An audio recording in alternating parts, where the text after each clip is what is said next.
नमस्कार, capital TV Uttar Pradesh देख रहे हैं आप। आपके साथ मैं हूं बबीता। यूपी के विधानसभा चुनाव की तारीखों का ऐलान होते ही पूरे प्रदेश में आचार संहिता लागू हो चुकी है।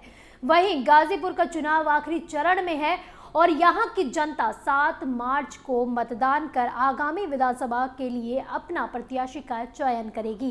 इसके पहले ही बीजेपी में कई मंत्री और विधायकों का पलायन करने से बीजेपी में एक अजीब सी स्थिति बन गई है।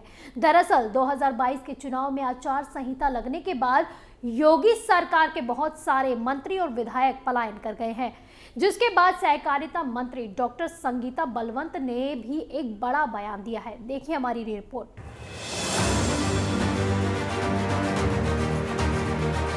बीजेपी से मंत्री और विधायकों के पलायन के बाद से ही पूरे बीजेपी में ही एक अजीबोगरीब स्थिति बनी हुई है। तो वहीं सभी विपक्षी दलों को ये लगने लगा है कि बीजेपी के मंत्रियों का दूसरी पार्टी में जाना बीजेपी के मनोबल को तोड़ देगा।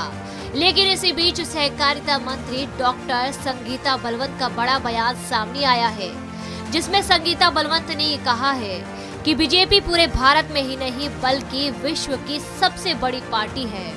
इससे 2-4 लोगों के निकल जाने से कोई असर नहीं पड़ेगा।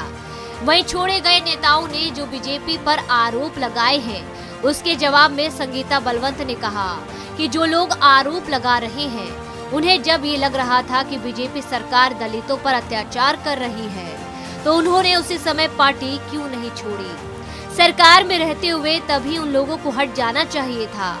ऐसे में 5 साल का इंतजार नहीं करना चाहिए था।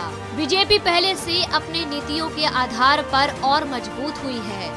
इसी बीच संगीता बलवंत ने स्वामी प्रसाद मौर्य पर भी निशाना साधा और कहा कि स्वामी प्रसाद मौर्य का अपना ही व्यक्तिगत स्वार्थ था, जिसको लेकर उन्होंने दल छोड़ा है। जो भी समझदार है और जिसे लगता है स्वार्थ की राजनीति से उठकर ऊपर की राजनीति कर रहा है, उन्हें पता है कि बीजेपी परिवार से ऊपर उठकर राजनीति करती है। वे बीजेपी में ही बना है। स्वामी प्रसाद मौर्य की बेटी स्वयं कह रही हैं, मैं बीजेपी में ही बनी रहूंगी, इसी में रहकर अपने लोगों की और समाज के लिए काम करूंगी।